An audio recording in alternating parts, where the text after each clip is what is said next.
Unthinkable disaster. Sicily and the Mediterranean thrown into chaos. Highest alert as people run for their lives. It began like any other winter morning along the Mediterranean coast. Quiet, familiar, almost comforting. Fishermen pushed off before dawn, their small lights drifting across the ink-black sea. In villages like Furci, children hurried through narrow stone streets, scarves wrapped tight against the January cold. The shoreline glowed with that blue-green calm the region is famous for, a beauty that has survived empires, earthquakes, and centuries of storms. Olive trees stood unchanged, ancient and patient. Nothing suggested that catastrophe was already building beneath the water. But far below the surface, something was shifting. January 21st, 2026 is now burned into the memory of southern Italy. 2 days earlier, on January 19th, meteorological screens began to light up with warnings few had ever seen before. A powerful cyclone, unlike anything recorded in recent Mediterranean history, was racing toward Italy's southern edge. Sicily, Sardinia, and Calabria were suddenly flooded with red alerts. Sirens cut through the night in once sleepy coastal towns, their message unmistakable: leave now. They named it Cyclone Harry. The name felt small compared to what followed. For those in its path, this was not just a storm, it was raw, unstoppable force.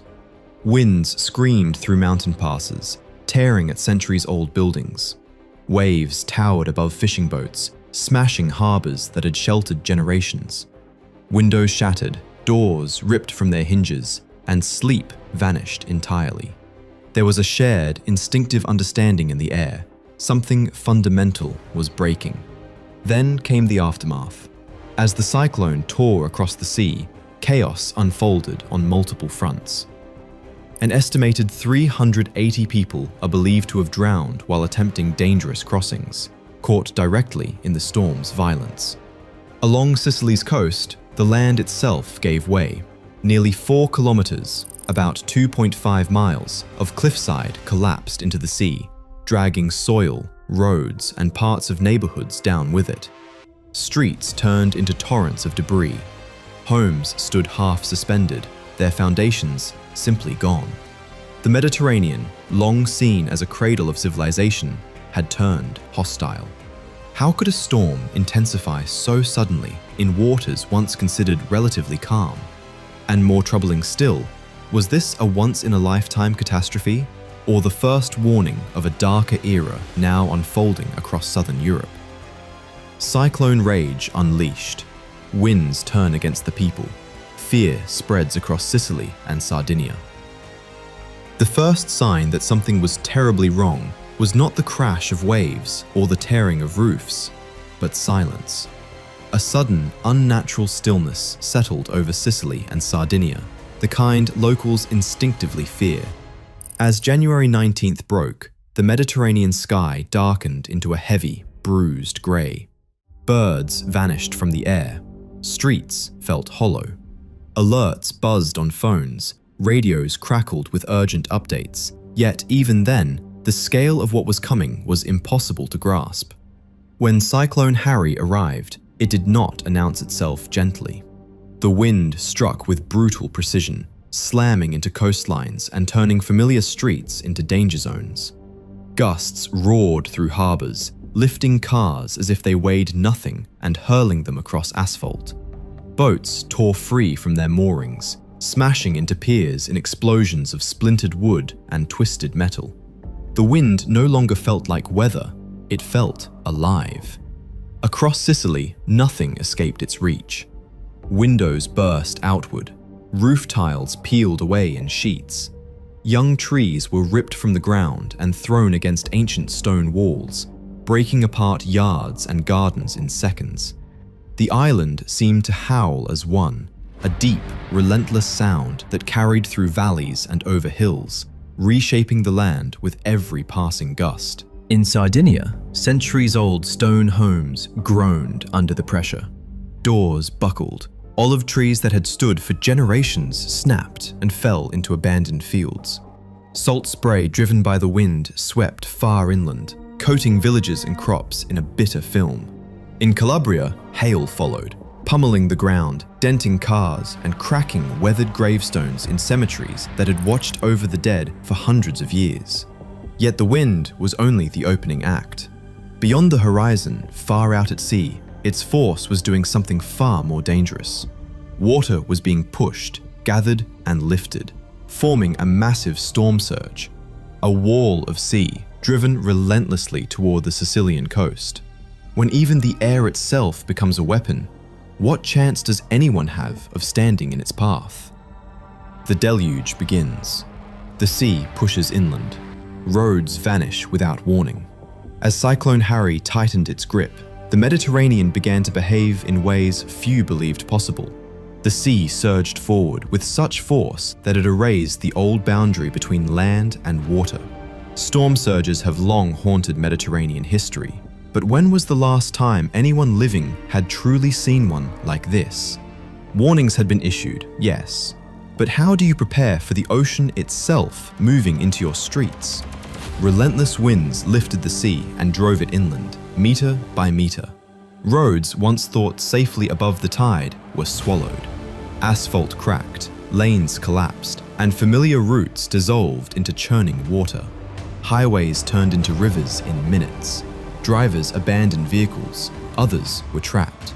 How many realized too late that there was no way back? Those who witnessed the first wave describe a sound before the sight, a low, growing roar, like a train rushing through darkness. Then the water arrived. It crept over doorsteps, then rushed inside homes. Entire neighborhoods transformed into fast-moving channels. Markets disappeared. Shops vanished beneath the surface. One moment, life was normal. The next, everything loose was being dragged away. How do you process that kind of sudden loss? And it wasn't only the sea. Deep inland, Sicily's drainage systems failed under relentless rain. Storm drains burst. Ancient stone plazas filled like bowls. Ground floor businesses were overwhelmed by muddy water mixed with debris. Cafes, errands, routines. Where do they go when the streets themselves disappear? Along the coast, landmarks people had grown up with simply vanished. Promenades ended abruptly in swirling, dark water. Cellars flooded. Electrical substations failed. Entire neighborhoods were plunged into darkness. In the chaos, how do you even know who still has power, who is safe, who is not? The most frightening damage came quietly. Roads didn't just flood, they disappeared. Solid ground gave way without warning, torn apart by water and erosion. Cars and trucks were left balanced on broken slabs of pavement. Families found themselves stranded on isolated patches of higher ground, scanning the horizon for any escape route. Would help reach them in time? And if the land itself can no longer be trusted, where do you run? In just one storm, the Mediterranean revealed a terrifying truth.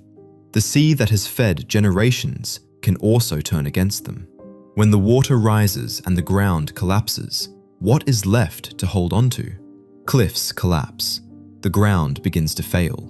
How much more can the land give? In the middle of the storm, the unimaginable became real. Along Sicily's coast, a 4-kilometer stretch of iconic cliffside gave way. These cliffs had stood for thousands of years, carved slowly by wind and waves, watching over the Mediterranean through countless storms. How could something so ancient fall in mere moments? It started with a low rumble, easy to mistake for distant traffic. But the vibration didn't fade. It grew. Homes shook. Plates rattled on tables. Then the sea, already raging, slammed into the base of the cliffs again and again. Rock and soil, weakened by centuries of erosion and split open by the storm, finally surrendered. Entire walls collapsed at once, crashing into the foaming water below. Was anyone truly ready for that sound? In Furci, the small village perched dangerously close to the edge, panic followed immediately. Emergency vehicles blared their alarms. Neighbors ran door to door, shouting warnings. There was no time to hesitate. More than 1,000 people fled, grabbing only what they could carry. How do you choose what matters when the ground beneath you is cracking? The evacuation unfolded in chaos and fear. Families pushed elderly relatives through ankle-deep mud. Mothers clutched small children. Teenagers dragged suitcases, calling for pets that didn't understand why they had to run. Dust filled the air. Blocks of earth, some as large as houses, broke free, carving fresh, raw scars into a coastline people thought they knew. Would this land ever look the same again? When the noise finally faded, an uneasy silence followed. But silence brought no comfort. Would the cliffs continue to collapse? Had the worst already passed? Or was the earth only beginning to give way? A sea of loss. Hundreds vanish without a trace. Who is left behind to mourn? As Cyclone Harry tore across the Mediterranean, the greatest tragedy did not unfold only on land. Out at sea, where borders blur and hope often rides in fragile boats, disaster struck with merciless force. For years, the waters between southern Italy, Malta, and North Africa have carried people searching for safety. But this time, the crossing turned into a death trap. How could anyone survive what the storm unleashed? Up to 380 men, women, and children are feared drowned, caught in open water as Cyclone Harry exploded across the region. Their boats were never meant to face such violence, not even in calm conditions. What chance did they have against towering waves and relentless wind? Entire families disappeared into the darkness, their journeys ending far from any shore.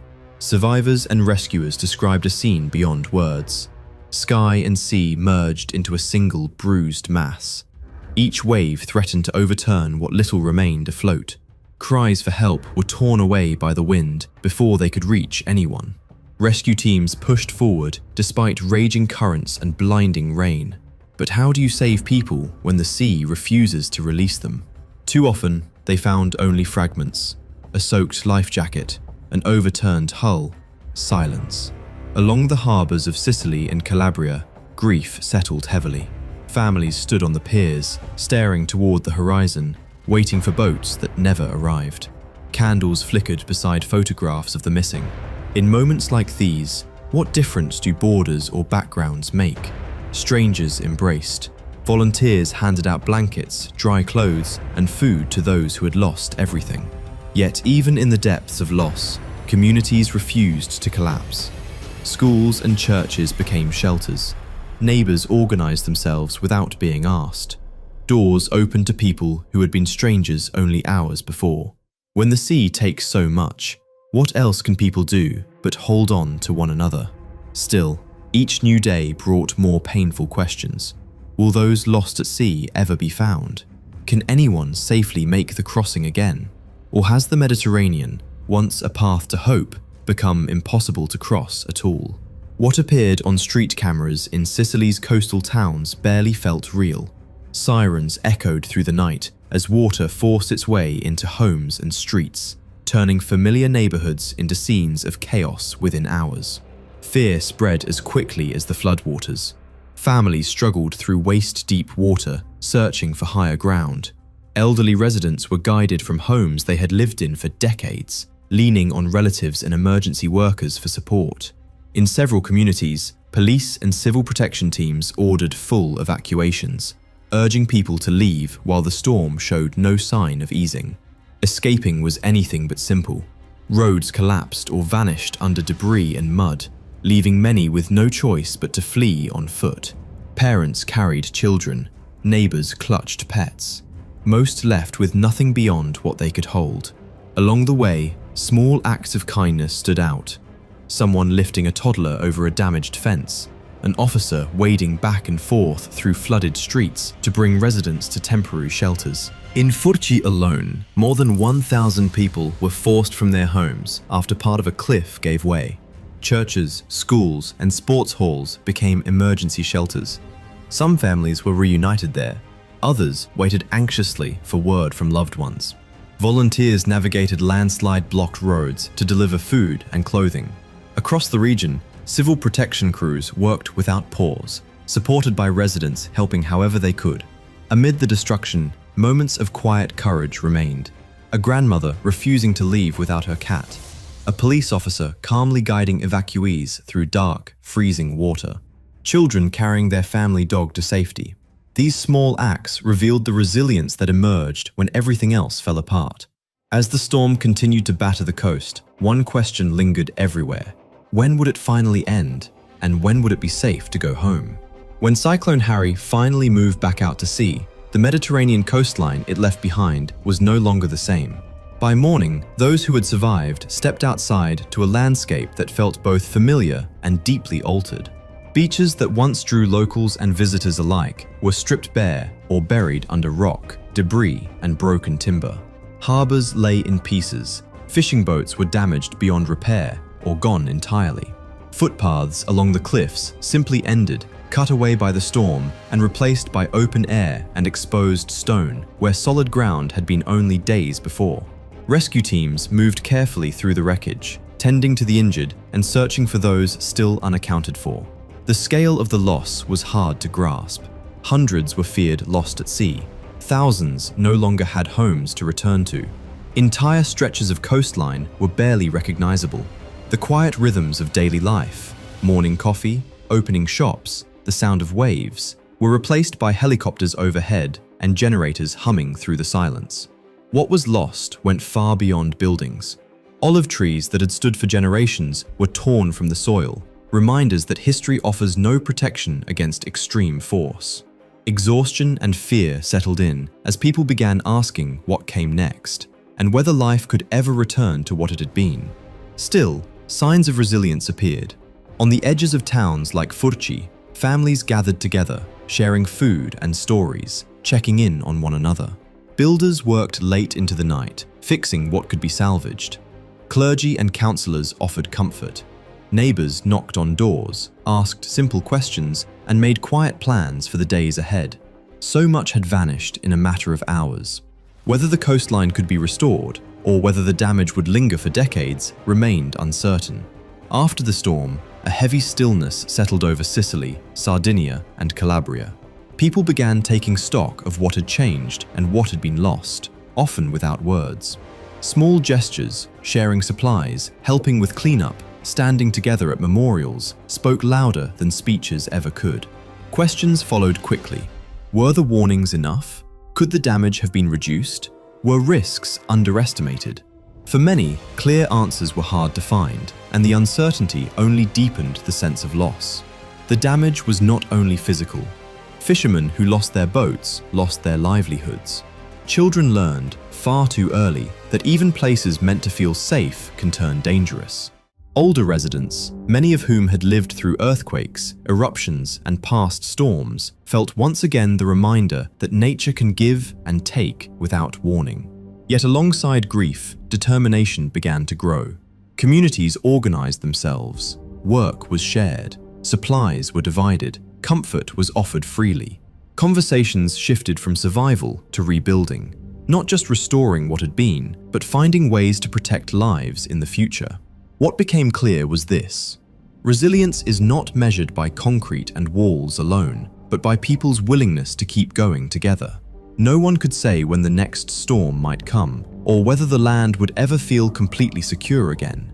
But in shared meals, repaired homes, and moments of prayer or song, there was a quiet promise that life would continue. Cyclone Harry will be remembered as one of the most devastating storms the Mediterranean has faced, a chapter marked by wind, water, and loss.